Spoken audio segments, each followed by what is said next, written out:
Bien, pues vamos a hablar sobre la respiración. Vamos a hablar que ese es un proceso rítmico basal.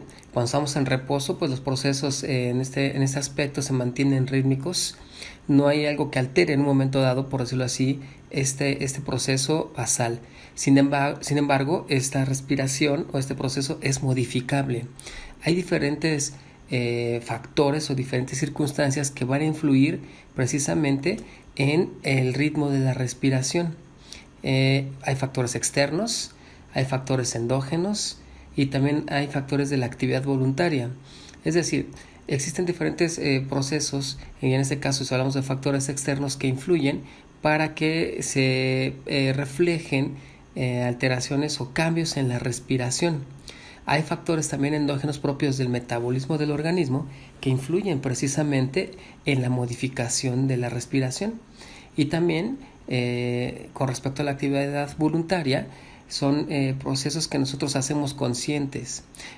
Nosotros en un momento dado podemos dejar de respirar, podemos entrar en apnea si así lo deseamos, o podemos hacer una inspiración profunda de acuerdo a lo que nosotros en ese momento decidamos hacer. Es decir, si hay un proceso que también es voluntario y influye sobre el proceso de la respiración. De tal manera que cuando se generan esos cambios, pues la mecánica ventilatoria se ve en este caso también afectada o se ve involucrada estos procesos. Ahora, vamos a hablar sobre cómo se lleva a cabo esta regulación neurohormonal. Nosotros tenemos un sistema de control central donde está involucrado el tronco del encéfalo, el bulbo, estructuras corticales y subcorticales. Estas áreas reciben un estímulo, es decir, hay estructuras que tienen una función de sensores, como aquí quimiorreceptores, hay otros más, los vamos a platicar, que mandan una información para que sea integrada ahí a ese nivel del sistema de control central.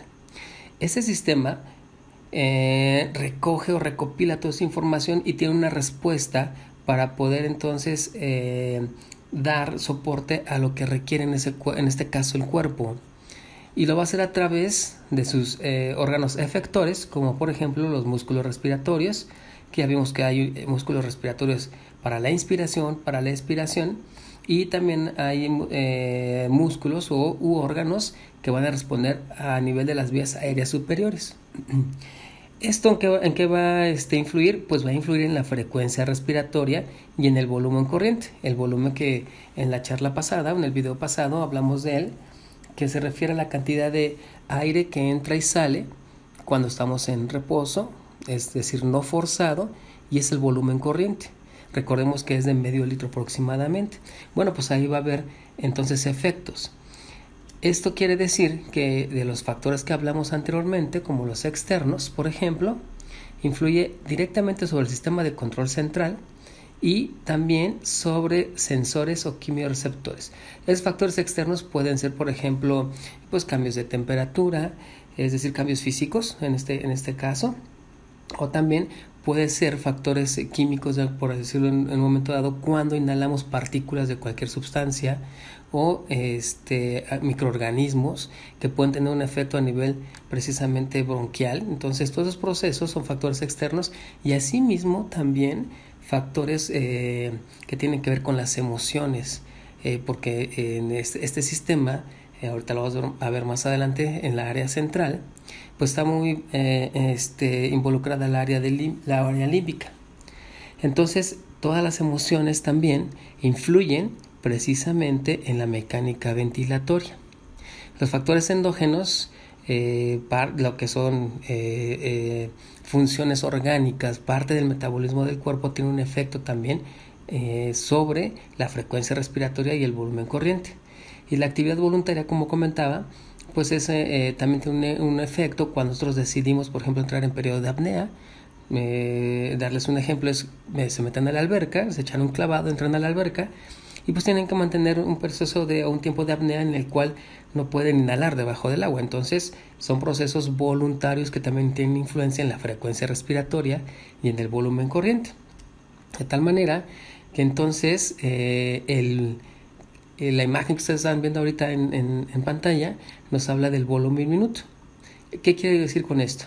Que cuando hay un efecto o una influencia sobre la frecuencia respiratoria y el volumen corriente, entonces se genera un dato que se llama volumen minuto, el cual se puede haber afectado o podemos nosotros valorar. El volumen minuto se refiere a la cantidad de aire que inhalamos y exhalamos en un minuto. De tal manera que si vemos esta fórmula, el volumen minuto es igual al volumen corriente por la frecuencia respiratoria. Si nosotros hacemos un cálculo y hacemos un ejemplo, recordamos que el volumen corriente aproximadamente es de 500 mililitros y lo multiplicamos por el número de respiraciones que tenga nuestro paciente o la persona. Vamos a poner aquí que en promedio tiene 13 respiraciones por minuto, una persona adulta en reposo, sin problemas. Y entonces nos da un resultado de 6.5 litros por minuto. Eso es lo que es el volumen que se estaría manejando por minuto, el aire que entra y sale en un minuto, ¿de acuerdo? Y estaremos valorando el volumen minuto, ¿de acuerdo? Este volumen minuto se ve afectado por todos los procesos que ya he comentado anteriormente, ¿de acuerdo? Que puede disminuir o puede aumentar de acuerdo a las necesidades o de acuerdo al proceso fisiológico que se esté presentando en ese momento o proceso patológico también puede ser. Bien, vamos a la siguiente diapositiva. Esta imagen y la anterior ustedes lo pueden checar o pueden ir y la pueden consultar en el libro de 3 guerras de fisiología. Es muy didáctica, ya que esos procesos a veces son algo complicados. Sin embargo, aquí ahorita vamos a aprovechar esa imagen que es muy, se presta para que sea muy didáctica y le agregué algunas imágenes. Vamos a iniciar con la línea punteada del cuadro, que vemos aquí punteado, que nos está representando el área central a nivel del bulbo y tronco de encéfalo, ¿sí? Donde se encuentran estructuras precisamente que van a controlar la respiración. Ahí se encuentra el centro de la respiración a este nivel y lo vemos en esta imagen, sí, representada. Entonces lo que estamos viendo en el cuadro punteado lo representamos acá en esta imagen y vemos que aquí hay dos estructuras, que es el grupo respiratorio dorsal y el grupo respiratorio ventral, que estoy señalando aquí. Estos dos forman el centro rítmico respiratorio, es decir, van a estar involucrados y coordinados para poder llevar a cabo la inhalación y la exhalación, los movimientos que nos van a ayudar para que esta ventilación se lleve de manera adecuada, ¿sí? Entonces controlan y regulan ese proceso de inhalar y exhalar, llevan un ritmo, es el centro rítmico de la respiración. Y también vemos estructuras como lo menciona aquí en la imagen, que es el grupo respiratorio pontino, que se refiere al centro neumotáxico y al centro apnáustico. Esas dos estructuras van a tener influencia sobre el centro rítmico respiratorio, para que de acuerdo a las necesidades que requiera el cuerpo se lleve a cabo la inhalación y la exhalación, o aumentar la frecuencia o disminuir la frecuencia, o hacer una inhalación profunda o más superficial, va a depender. Entonces ahí es donde se lleva a cabo todo este proceso y se encuentran vinculados, se encuentran coordinados para que no exista ningún problema. Cuando hay una descoordinación o alguna alteración, entonces hay problemas ventilatorios. Exacto. Ahora vamos a ver cómo reciben las señalizaciones esta área o centro respiratorio.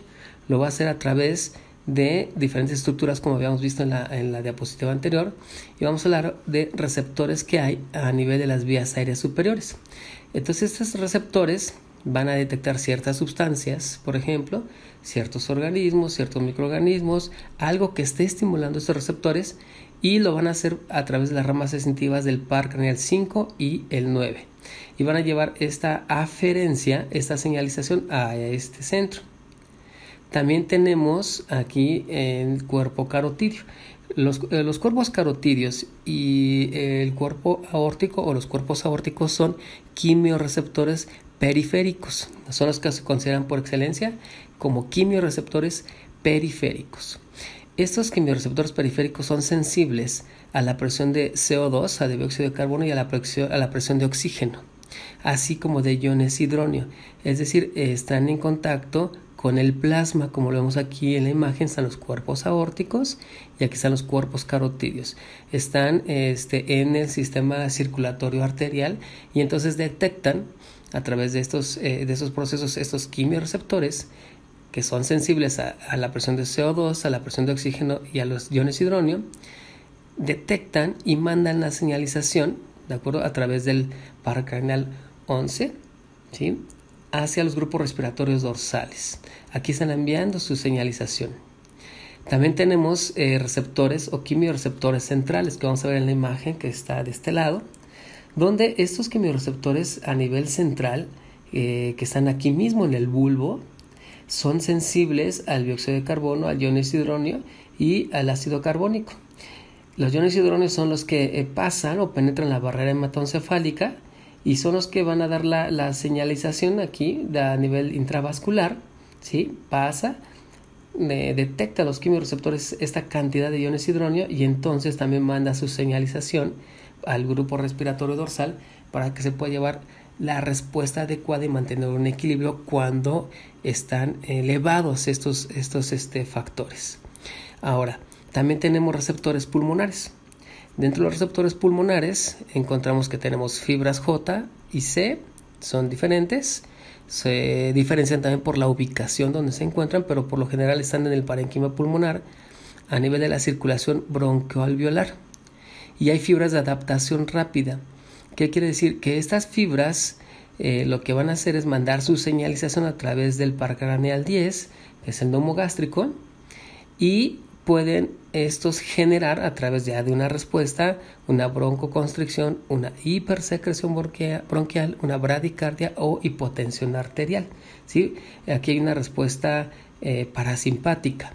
Y entonces también existen receptores musculares que están en la pared torácica.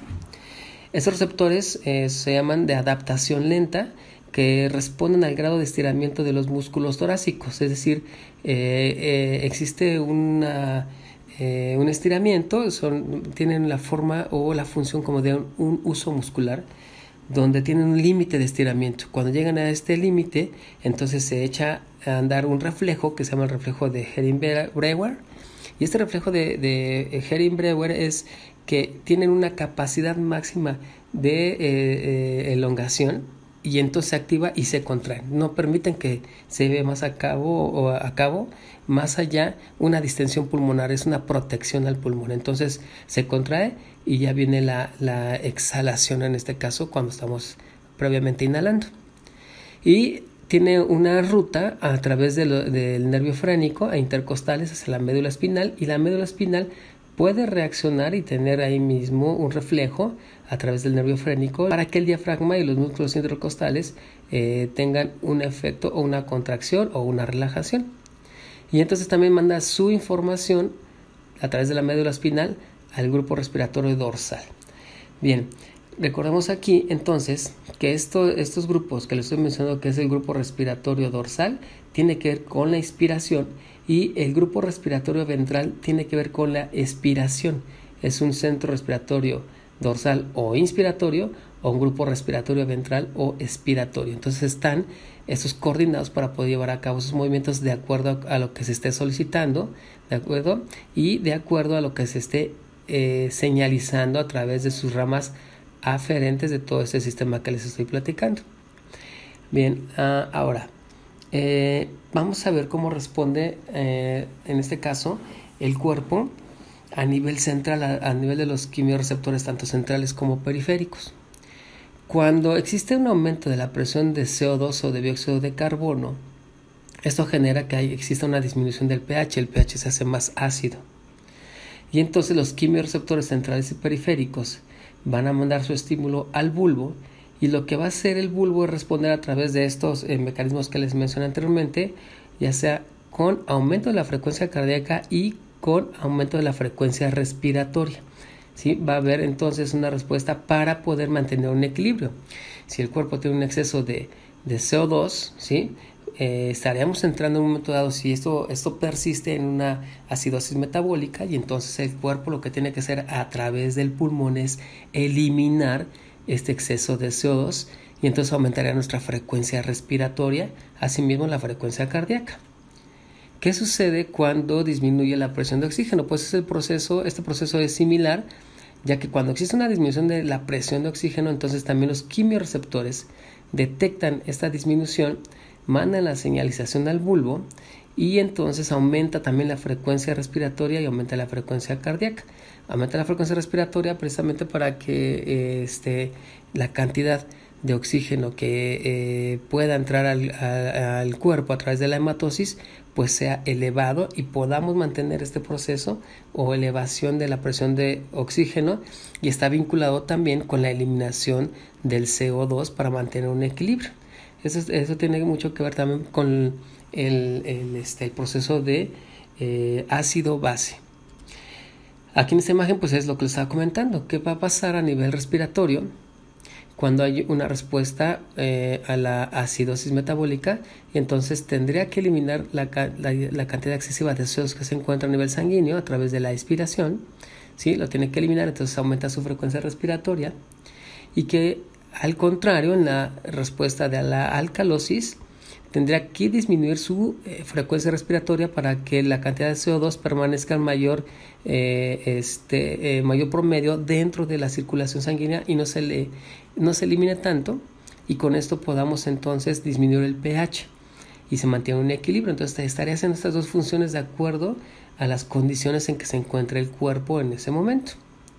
Bien, ahora hablando también del sistema nervioso sensitivo, de las ramas que les he comentado que son sensibles a diferentes estímulos, encontramos entonces que también se generan reflejos tusígenos o reflejo de la tos, que esto es algo que está muy vinculado con el sistema respiratorio, ¿sí? Entonces vamos a ver cómo se genera. Primero hay un estímulo, puede ser un factor ambiental de los que ustedes ya conocen o conocemos, cambios de temperatura incluso, ¿sí?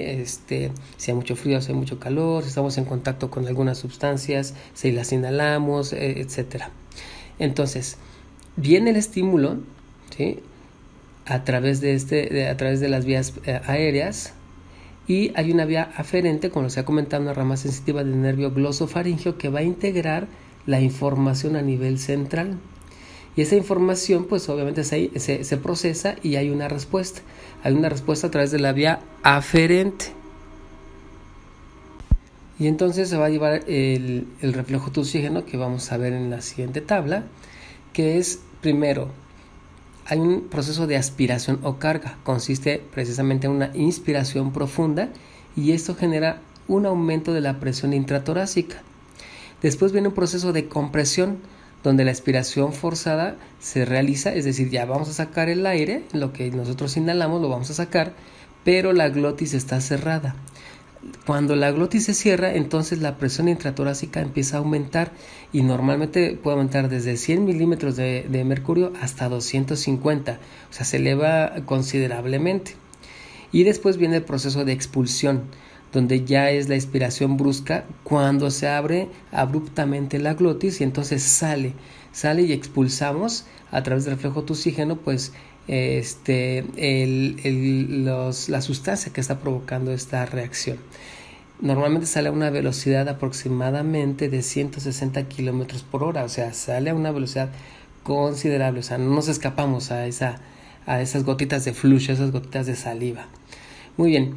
¿Qué pasa con el estornudo? Que también es muy común hablando de vías respiratorias, a través del nervio glosofaringeo, y se va a integrar la información otra vez a nivel central, a nivel del bulbo, y va a tener una respuesta a través de sus vías eferentes para que nosotros entonces tengamos el reflejo del estornudo.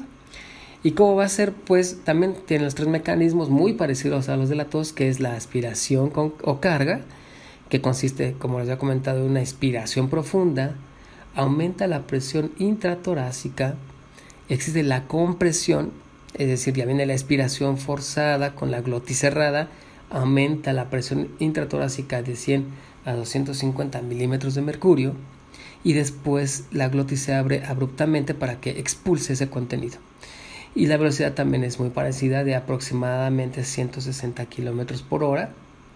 Y entonces, pues bueno, aquí está el proceso, ¿sí?